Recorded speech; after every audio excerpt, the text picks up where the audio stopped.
Buenos días. Nosotros somos Juan, Luz María, Armando y Alejandro. Somos parte del Centro de Física Aplicada y Tecnología Avanzada de la UNAM en el campus Juriquilla. Aquí realizamos investigaciones relacionadas con un tema del que hoy queremos hablarle. Se trata de los lípidos de superficie celular y de las membranas biológicas.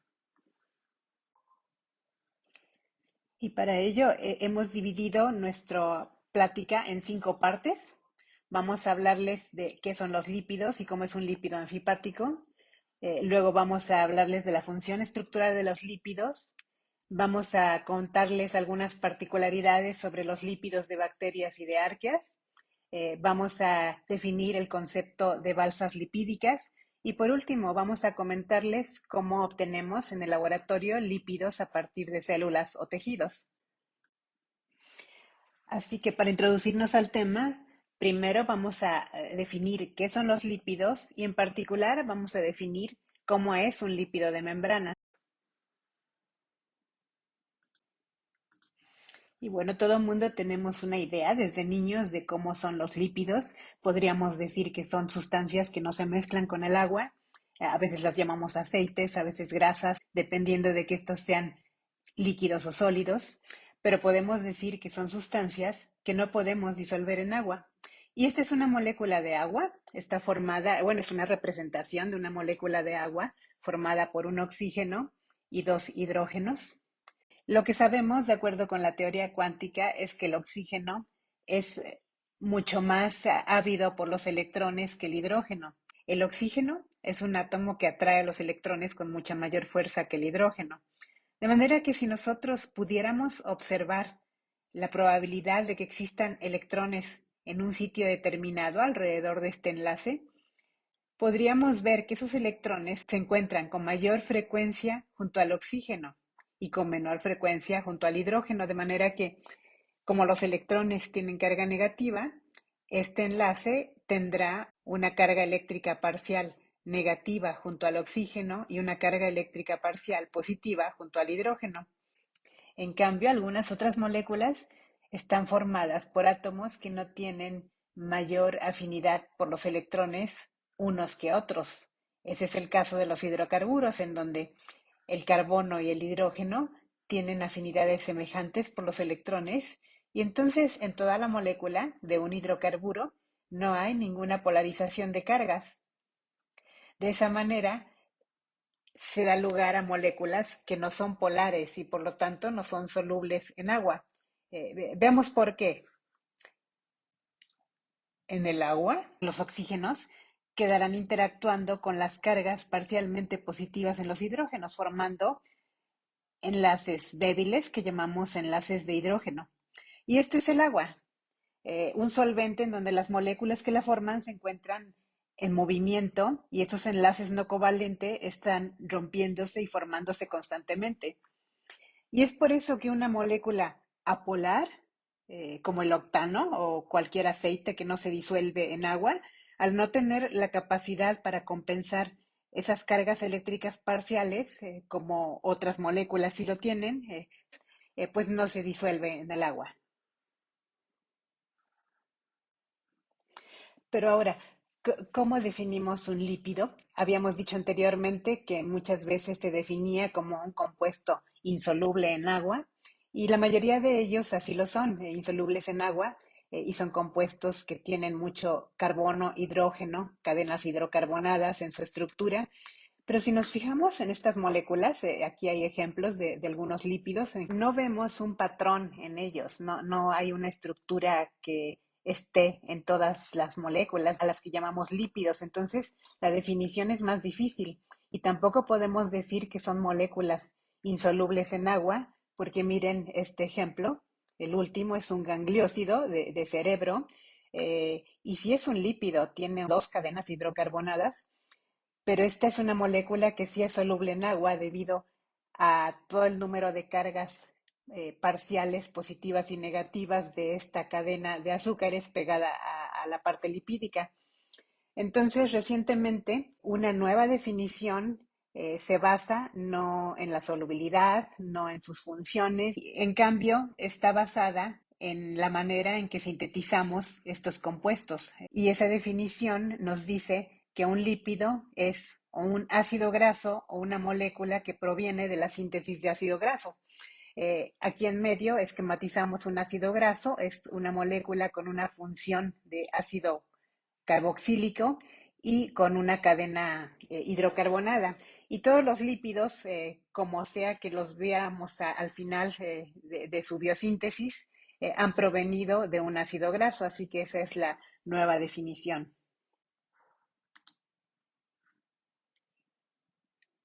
Ahora vamos a ir a un experimento en el laboratorio para ver cómo se comportan los lípidos de membrana.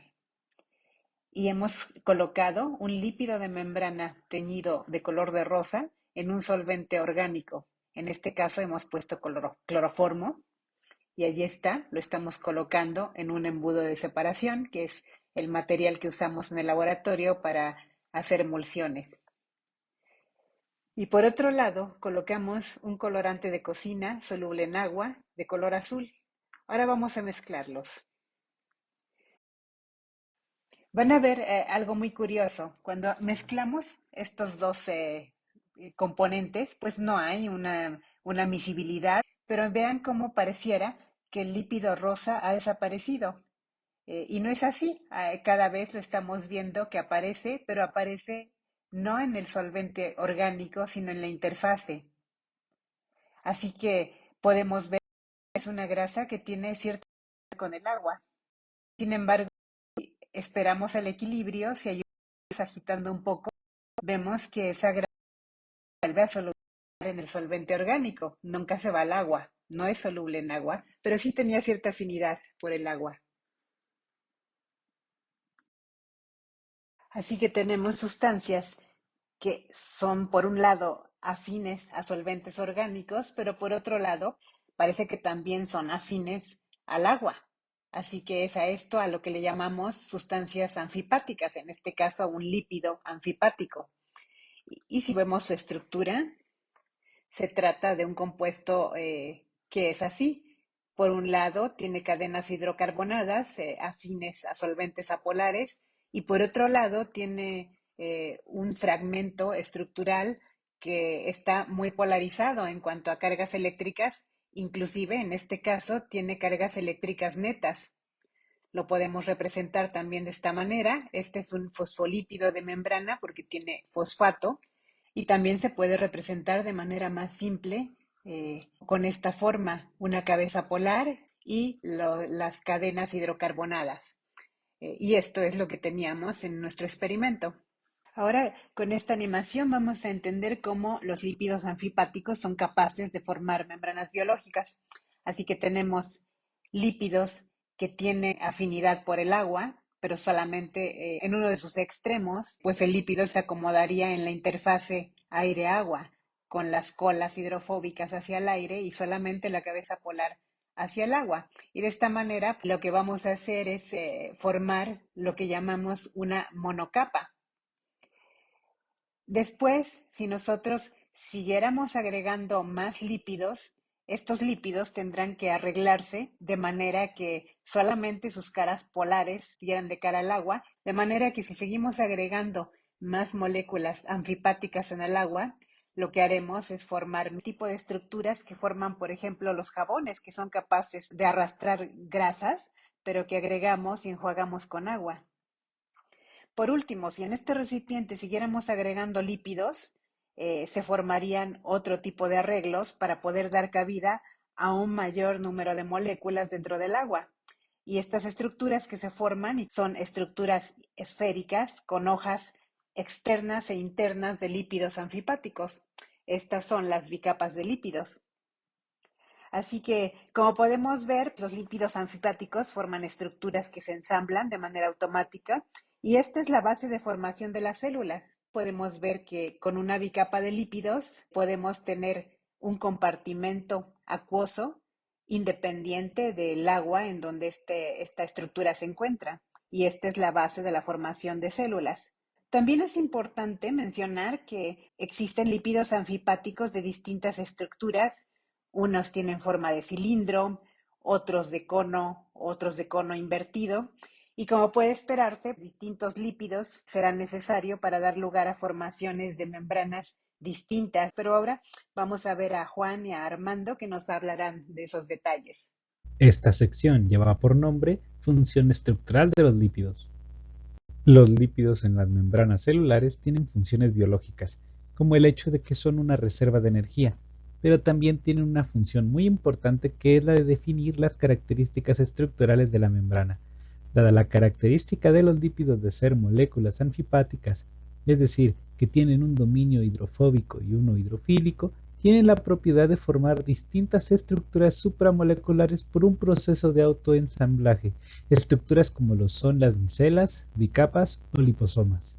El efecto del autoensamblaje se da principalmente porque las partes hidrofílicas de los lípidos, cadenas hidrocarbonadas, distorsionan la estructura estable del agua, cuyas moléculas interactúan por medio de puentes de hidrógeno.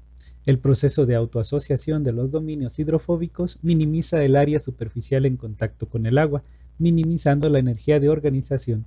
De esta forma, los dominios polares de los lípidos interactúan mediante puentes de hidrógeno e interacciones iónicas con el agua o de otros lípidos, haciendo el sistema energéticamente estable en un medio acuoso.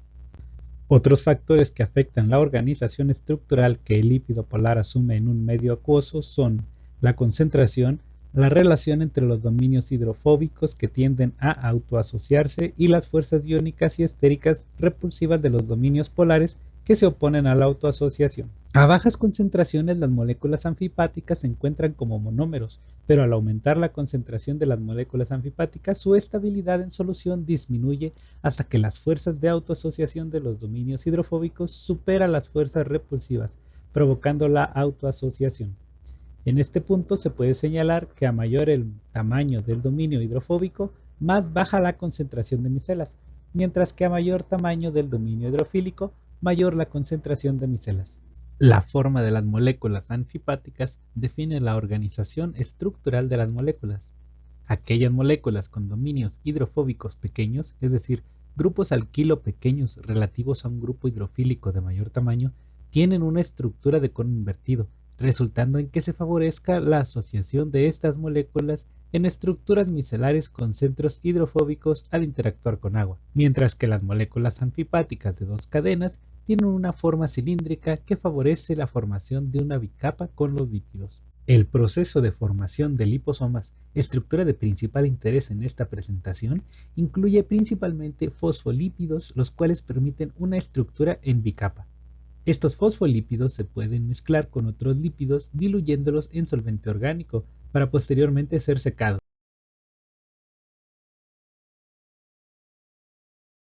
Se dispersan para después formar estructuras cerradas debido a la naturaleza hidrofóbica de los extremos de la bicapa. Estas estructuras vesiculares son también conocidas como liposomas. La proporción y elección de los componentes lipídicos de la gran variedad de lípidos existentes es lo que afecta varias características y funciones de la membrana. Por ejemplo, que se cambie un lípido cilíndrico por uno cónico provocará una curvatura general hacia afuera, o un lípido con una forma cilíndrica más angosto provocará una configuración de la membrana que a la vez reduce la fluidez de la membrana. La carga de la membrana también se ve alterada, esto debido a las cabezas polares de los lípidos.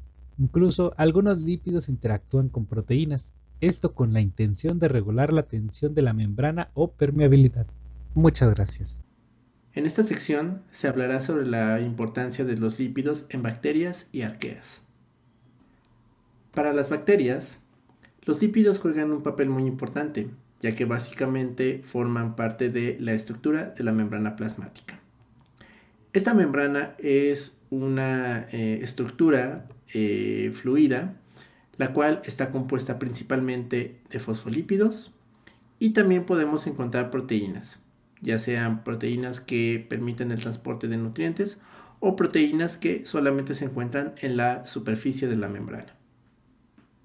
Las bacterias se encuentran divididas en dos grandes grupos. Esto es importante ya que esto define cómo es la cubierta celular. Por una parte tenemos a las bacterias gram positivas, las cuales tienen una membrana citoplasmática conformada de fosfolípidos y una capa gruesa de peptidoglicana que conforma la pared celular.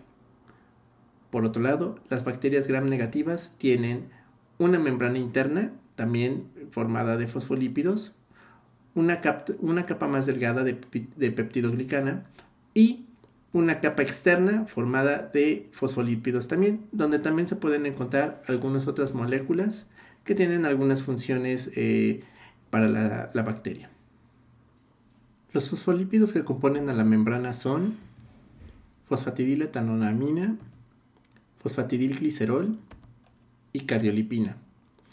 Vale la pena mencionar que los fosfolípidos están compuestos de una región apolar, que es hidrofóbica, y una región polar, que es hidrofílica, la cual se encuentra expuesta hacia el exterior o al interior de la membrana. En cuanto a la composición, en bacterias gram positivas, estas se encuentran compuestas en un 20% de fosfatidiletanolamina, 40% de fosfatidilglicerol, 25% de cardiolipina, más un 15% restante de lisilfosfatidilglicerol. Mientras que en las bacterias gram negativas se encuentran compuestas de un 70% de fosfatidiletanolamina, 20% de fosfatidilglicerol y 10% de cardiolipina. De esta manera podemos observar que también hay una diferencia en la composición de glicolípidos dependiendo del grupo en el que se encuentran las bacterias. Vale la pena mencionar que estos fosfolípidos no se encuentran distribuidos al azar, como se creía desde hace mucho tiempo, en el modelo del mosaico fluido. Estos glicolípidos se encuentran dispuestos en regiones específicas de la membrana para de esta manera cumplir con ciertas funciones. De esa manera podemos encontrar que los glicolípidos se encuentran organizados en dominios. Por ejemplo, los dominios de cardiolipina, los cuales se encuentran organizados específicamente en las regiones al extremo de la bacteria. Esto tiene mucho sentido, sobre todo si vemos la estructura de la cardiolipina. También esta se encuentra localizada en la cara interna de la célula. Esto tiene la función de unión y regulación de proteínas relacionadas con división celular, metabolismo y transporte.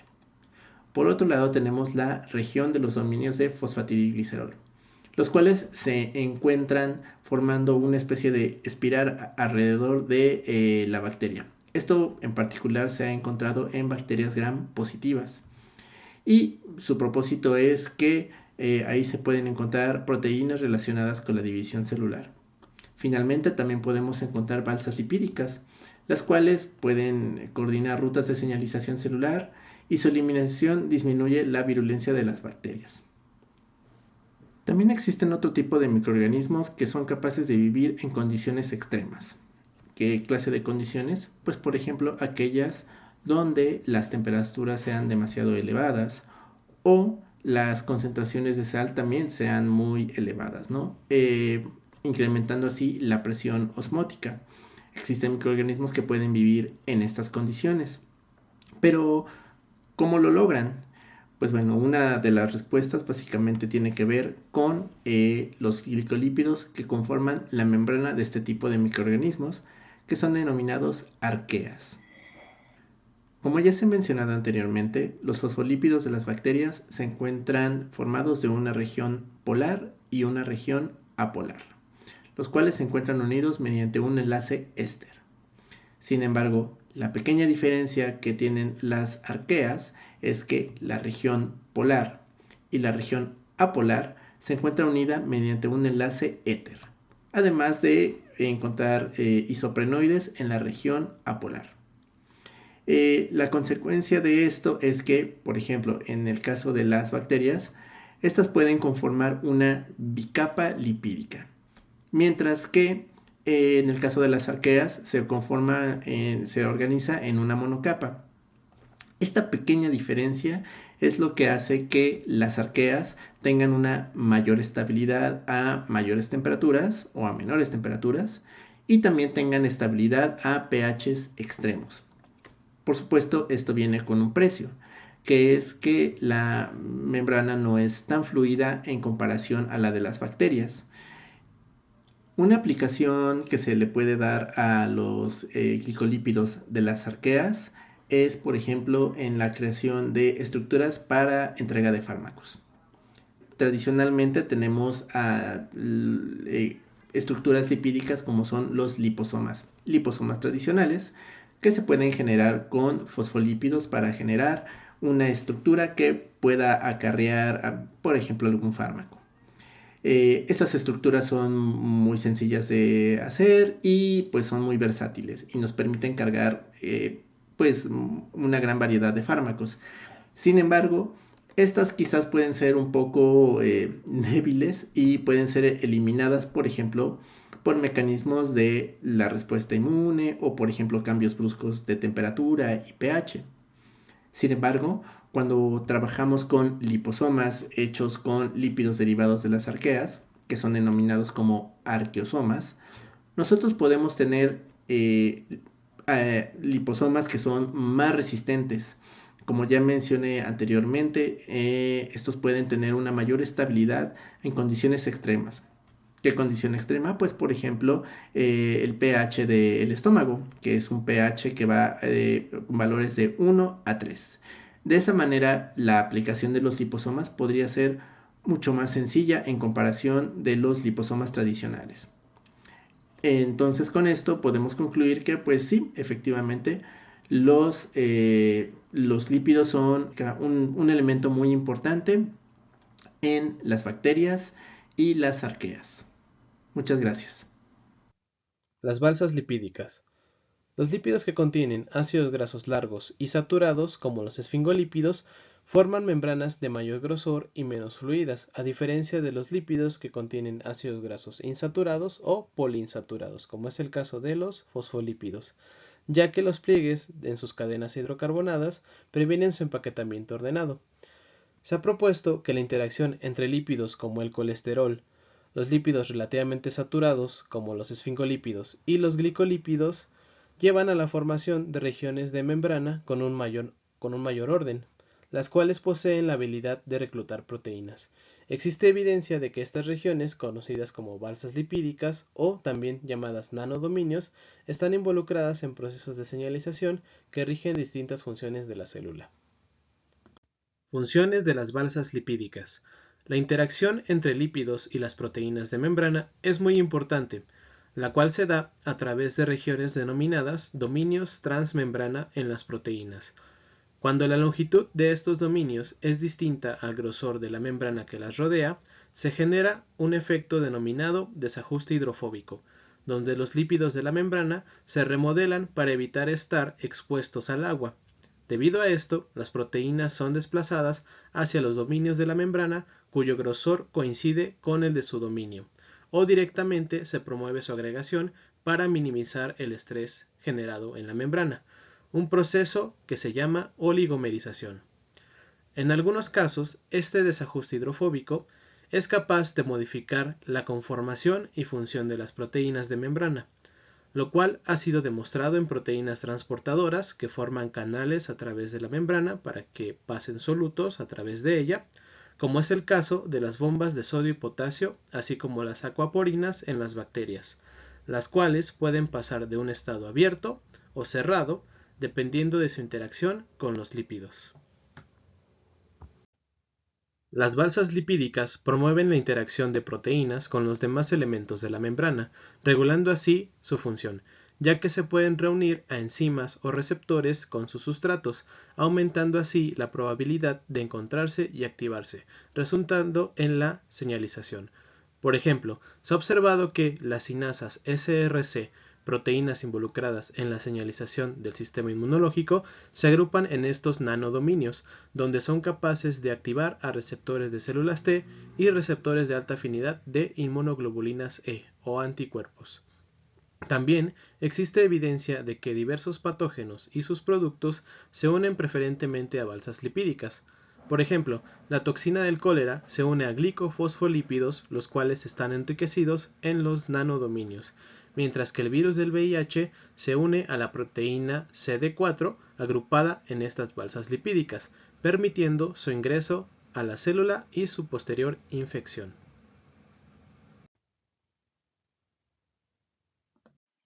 Bueno, pues entonces hemos llegado a la última parte, a la quinta parte de esta presentación, y vamos a explicar aquí cómo obtenemos en el laboratorio lípidos para estudiarlos. Como vimos atrás, en general, los lípidos no son solubles en agua, no pueden manejarse en agua. El agua no puede extraerlos y además se encuentran escondidos en medio de sistemas acuosos. Todas las células y algunos virus pues tienen lípidos. Si se fijan en estos diagramas que están hechos a escala y con todos los componentes que contiene, en todas estas estructuras tenemos lípidos, aquí esquematizados en amarillo y también en verde claro, delimitando los lípidos anfipáticos, el adiposoma, y adentro con lípidos muy apolares. En una bacteria, pues los lípidos son parte de sus membranas celulares y están delimitándola también. Y en algunos virus hay una capa de lípidos, por ejemplo en el coronavirus. Pero en ninguna de estas estructuras los lípidos están al alcance de la mano. Eh, el agua no sería capaz de disolverlos, obviamente. Además, estas estructuras biológicas son coloides muy estables en el agua. Los lípidos además se encuentran por debajo de estructuras químicas que son afines al agua. Y si nosotros colocáramos un solvente orgánico, como vimos en ese caso, el solvente desnaturalizaría las moléculas que están en la superficie, que no son afines a solventes orgánicos, por ejemplo, las proteínas, y estas proteínas precipitarían y coagularían y nos harían ineficiente la entrada de un solvente orgánico para extraer los lípidos. Ahora nos va a terminar la presentación Armando exponiéndonos en el laboratorio cómo es que podemos hacer para obtener grasas.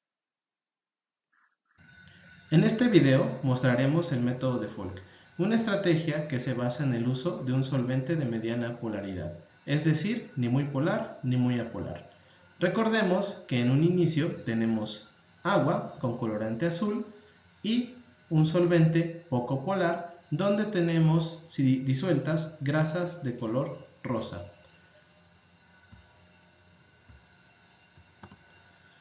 Al agregar un tercer solvente de mediana polaridad, se puede lograr que los tres solventes se hagan miscibles y entonces todas las moléculas ahí presentes quedarán solubilizadas. En este caso podemos observar la formación de un tono violeta, que es la combinación de los solutos presentes, la grasa de color rosa y el colorante azul.